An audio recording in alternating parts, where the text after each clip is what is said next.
And this is Ken Kraetzer for CBSI Talking Business, Marketing Club of New York, and also Cam Vets Media. And we have a chance to talk to another U.S. Army officer who attended a Marketing Club of New York event recently, and that is Major Stephen Maxwell, who is an adjunct professor. He's an instructor at the U.S. Military Academy, a field artillery officer, twice deployed. And Major Steve Maxwell, good to see you today. How are you today? Hey, doing well, Ken. Thank you for having me. Appreciate it. Great. Yeah, thanks. It was good to see you. I couldn't get to it, but I had a chance to go to Manhattan in January. And why don't we just start by tell our audience a little bit about your career in the U.S. Army. Yeah, I know you're a graduate of West Point, class of '08. No mission too great. That's right. So I really started in 2004. Did my 4 years here at West Point, commissioned as an artillery officer. Did 2 tours in Afghanistan, and then transitioned. Went to graduate school at USC, and then transitioned over to actually becoming a marketing officer here for the U.S. Army. So your marketing officers, there's only 53 of us out of Chicago, West Point, and DC, co-located pretty much between those three areas. And that's what I do up here, in addition to a little bit of teaching. Very good. Well, you're participated in one of the Army's programs to send its young officers to colleges, a command and staff college, and then also you went and got an MBA at the University of Southern California, uh, where you and your wife are from. Tell us a little bit about those two educational opportunities from the Army.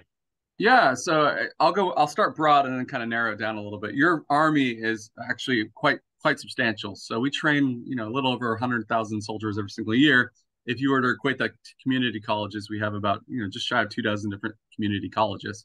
And so when you think about the ecosystem of training, is particularly higher ed, I took a program that provided me to go to graduate school at, a school of my choice, in this case, USC, which is where I was from. But I mean, the Army has a pretty broad array of fellowships and learning opportunities. And, we're one of those growth institutions where we don't always have an ability to sort of, cherry pick from industry. So we have to develop our own sort of talent. And one way that we do that is by sending folks to higher education.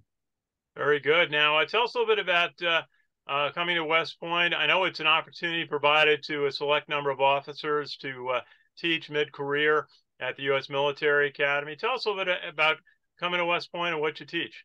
Yeah, I will be quite frank with you, Ken. I was a late bloomer. So coming out of West Point, I would not have typified the officer that comes back to West Point to teach. Thanks to the Army and what we just talked about with growth, though, with enough graduate school and enough training, you too can come back and teach at West Point.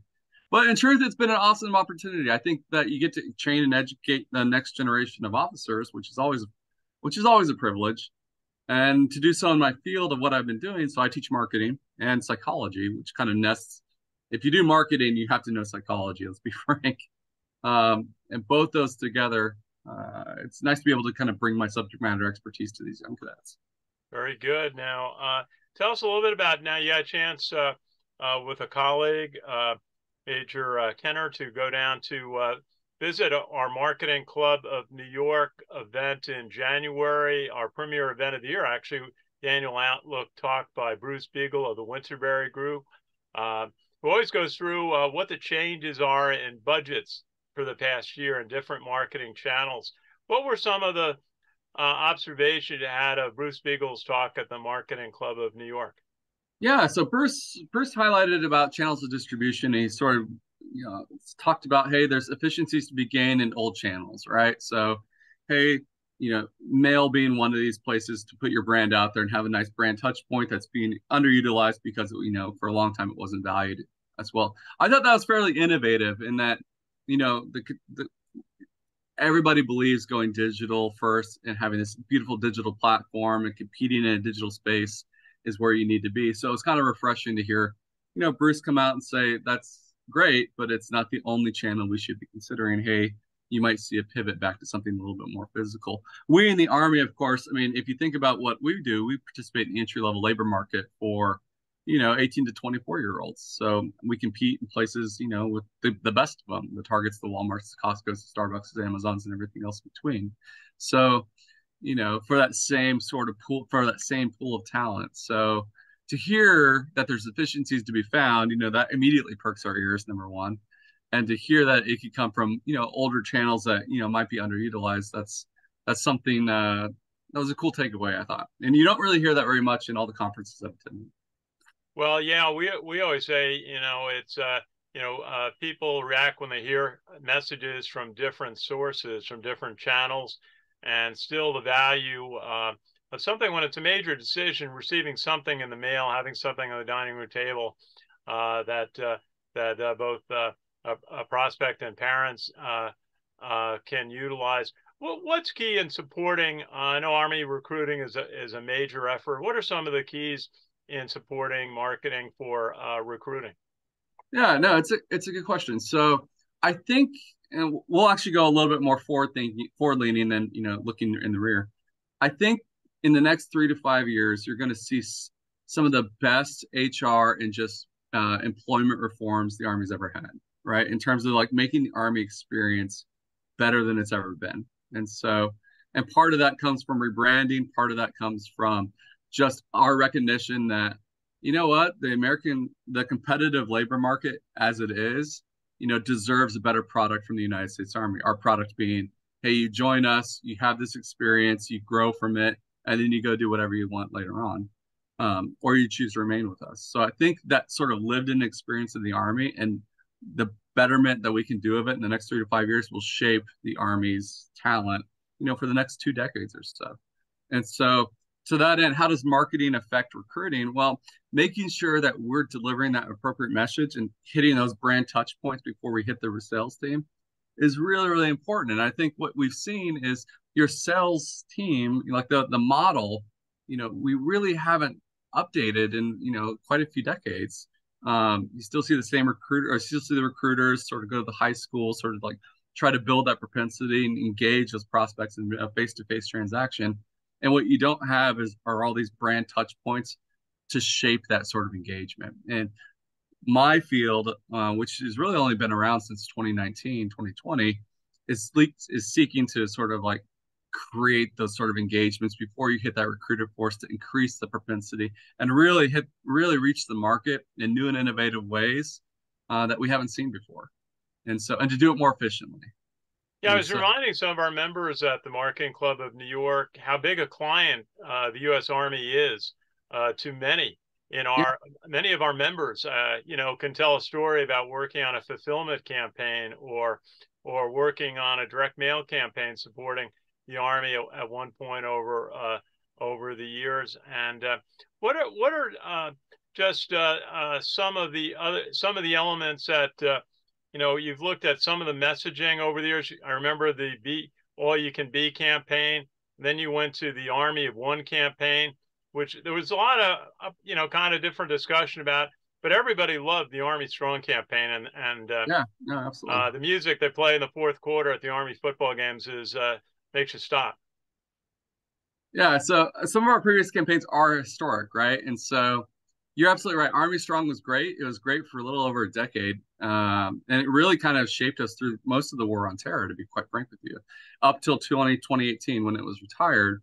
And then what you see with What's Your Warrior right now, which is what we have, is kind of this transitory campaign for the rebranding that we're doing, during this fiscal year, actually in a few weeks, and more formal kickoff here in August. And so that said, you're absolutely right. Like there's an expectation of us, being historic and being this very, deeply patriotic, deeply emotional, deeply relevant brand.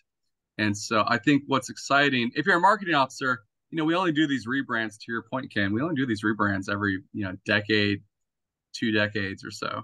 Like it's very rare. And so I think what you're going to see, if you're a marketing officer, you should be really excited because you get to live in this experience of now we're bringing ourselves to a digital age and we're bringing ourselves with relevancy with social media, and our brand's going to be modernized and accompany us there. Very good. Now you mentioned you were out in Los Angeles last week at a Marketing Institute conference. What were a couple of highlights you took back? Yeah, MSI was one of our, they reached out to us and we reached out to them, and we started, having the discussions of partnerships as long with ANA, the Association of National Advertisers. And I think what's interesting to see is that Army marketing isn't this sort of like separate entity from the rest of the marketing ecosystem, right? So we use MMM and we use a wide variety of systems and ways and capabilities, along with our DDB counterparts, who's our advertising agency, to really bring marketing and keep marketing as effective and efficient as possible. And so we like to stay at the forefront of, all the innovations and all the discussions that we can. And so part of that was my attendance at MSI last week. So what was some of the takeaways of that? I like discussions of efficiencies and, as a custodian of taxpayer resources, any way that I can spend your dollars more effectively is in our interest. And so it was nice to be with industry and to kind of have this sort of shared lived in experience and, draw insights that I can hopefully pass to my peers in Chicago and, make us all a little bit better. Hey, you mentioned DDB in Chicago, which is a partner with the Army for their marketing group. Tell us a little bit about that organization. Yeah, so DDB is currently our advertising partner. And so generally speaking, the Army has a contract and then they partner with an agency, and then those marketing officers, myself included, do a little bit of contract oversight and contract representation with the advertising agencies. So we partnered with DDB, I think, in 2019. Previous to that, it was McCann under the Army Marketing Research Group. And we expect to be with DDB. I think it was a 10-year contract through the late 2020s. Okay.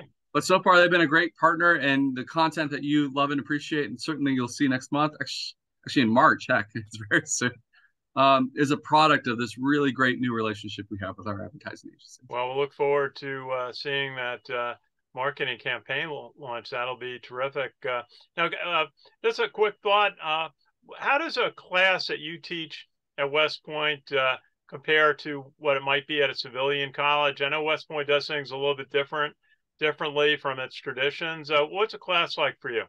So it's a great question. Actually, the content of the class is the same, right?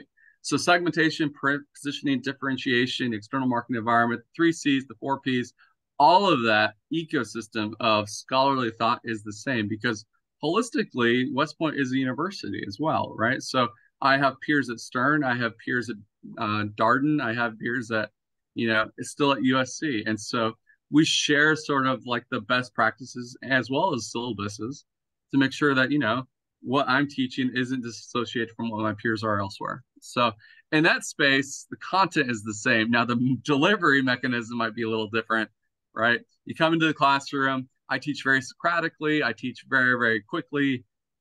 You will get cold called, and I will know the last sentence that you read in your book. But I think that keeps it dynamic. I think it keeps a robust discussion, and I think the cadets have a good time with it, especially since it's marketing. If you can't make a marketing class fun, then you just can't make a class fun. Absolutely, absolutely.